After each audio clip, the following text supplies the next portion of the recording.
The issue is that some nuns from Kerala were very badly ill-treated. They were accused of things they were not doing.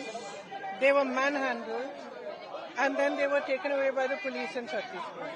And we are protesting against this kind of attack on minorities. Will you raise the issue in the parliament? What is your demand? I think somebody has already raised the issue, right? You already raised. Today also we are raising. Yeah. We are demanding an end to this kind of atrocity against minorities. It is not fair at all. These are also ladies. There were 2 or 3 ladies with another bunch of ladies. They should not be manhandled and treated like this. And you cannot just accuse people of things that they are not doing.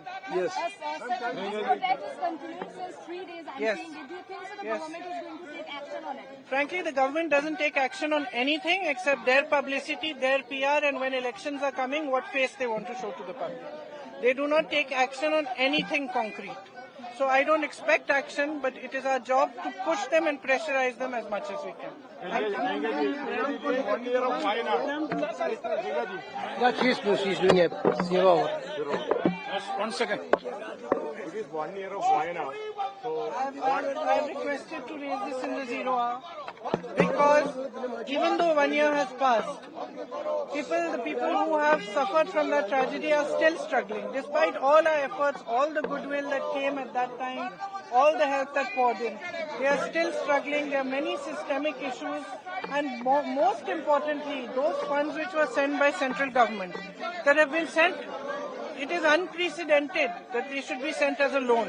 How will these people, the whole point is to help them from their financial problems. So how will they ever repay these loans? It's a small amount for the central government.